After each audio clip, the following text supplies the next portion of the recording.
Em tempos de Lava Jato, o Jornal da Record exibe essa semana uma série especial para mostrar quanto dinheiro é perdido por causa da corrupção no Brasil. Hoje nós vamos falar de um dos alvos preferidos dos corruptos, a Previdência Social.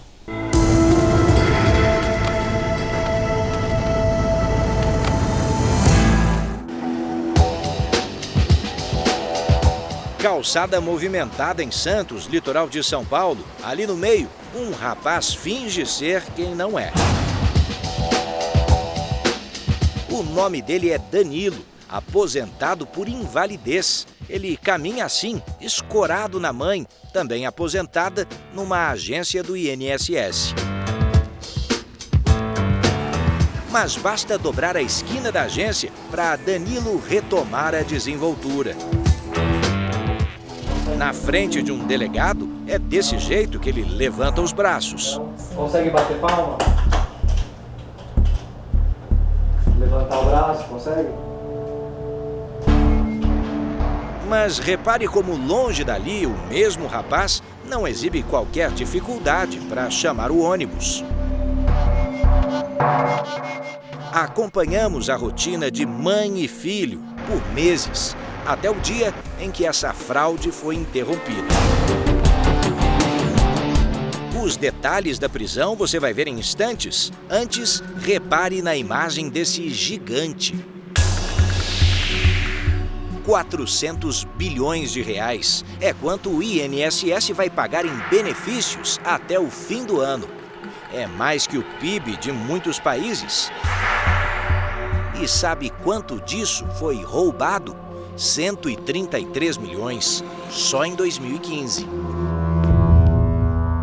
Casos assim vêm de longe. Na década de 90, era Georgina de Freitas, quem não se lembra, desviando mais de 1 bilhão em benefícios. Condenada a 14 anos de cadeia, ela ganhou liberdade em 2010, depois de gastar parte da fortuna que roubou fugindo da justiça. Olha, só esse ano, que mal começou, já foram descobertas quase 200 novas fraudes contra a Previdência. Isso em apenas 2 meses. No ano passado inteiro, os golpes descobertos aqui passaram de 5 mil casos. Foi o que o Instituto conseguiu combater a partir de uma força-tarefa comandada em Brasília. Mas nem mesmo esse grupo tem dimensão de quantas outras fraudes continuam a devorar dinheiro público, sem levantar qualquer suspeita. É difícil a gente dizer se existem.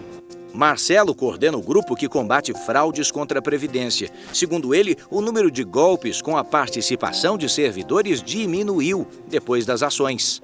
O futuro é a gente aperfeiçoar os mecanismos de prevenção para evitar que a fraude ocorra, e isso dá a sensação de que a impunidade já não é como era antigamente.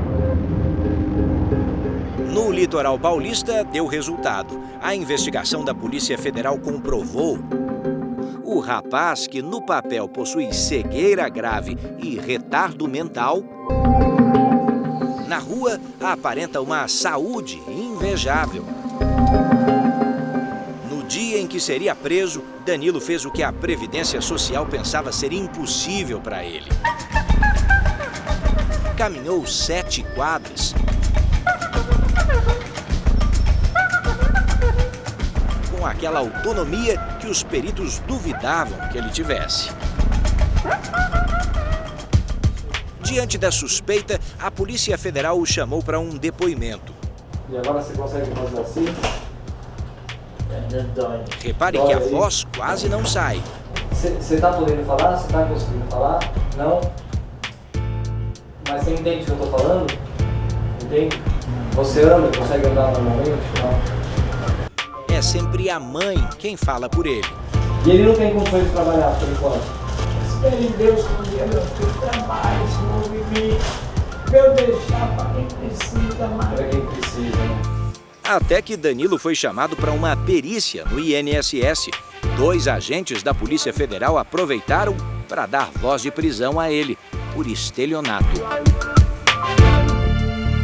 Mas combater a impunidade no Brasil requer prioridade dos governos e vontade para aprimorar a lei, como na proposta que torna crime o enriquecimento ilegal de servidores públicos. Se alguém tem um patrimônio e esse patrimônio não é fruto de trabalho, não é fruto de loteria, não é fruto de herança, evidentemente esse patrimônio é fruto de uma atividade ilícita. Isso em vários países é considerado como crime, no Brasil ainda não.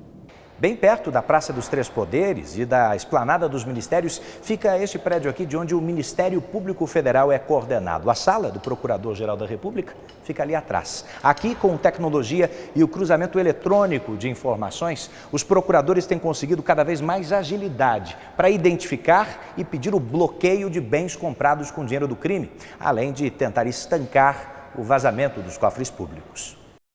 Hoje, nós temos ferramentas que possibilitam a recuperação de dinheiro desviado. A cooperação internacional hoje é muito mais afinada. Os maiores escândalos de corrupção do país tiveram resultados muito diferentes no quesito devolução.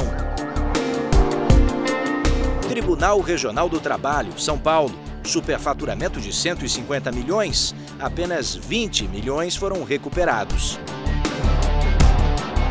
Caso Banestado, mais de 20 bilhões em evasão de divisas e menos de 4 bi repatriados. Mas o combate à corrupção também é feito de gente que não se deixa corromper. Soraya abandonou os negócios para incentivar empresários a não alimentar a corrupção. Quase 20 anos atrás, ela pôs fim a uma máfia de fiscais instalada na Prefeitura de São Paulo. Soraya, uma empreendedora, havia começado a reformar uma loja para dar início a uma academia de ginástica, que ficava justamente nesse condomínio. Ela começou a receber visitas quase que semanais de um grupo de fiscais da Prefeitura, dizendo que ela só conseguiria iniciar a reforma e concluir o funcionamento se contribuísse em dinheiro com o departamento. Eu só queria fazer a coisa certa da maneira certa. Procurei o Ministério Público para eu concretizar e falar, não, é realmente isso que eu quero fazer, eu quero denunciar esse sujeito. Ele não pode continuar apodrecendo a administração pública dessa cidade.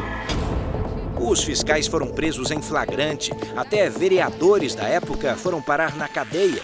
Mas será que outras máfias ocuparam o mesmo lugar?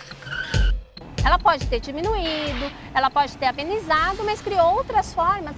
E, aliás, depois do meu caso, quantas outras denúncias não surgiram sobre a arrecadação ilegal de dinheiro de comércios?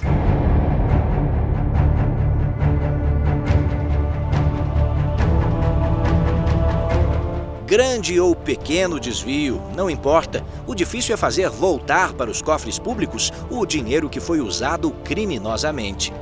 E isso é um legado importante para os nossos filhos. Eu acredito que a nova geração, a próxima geração, veja com olhos totalmente diferentes o tema corrupção e deixe de acreditar na impunidade.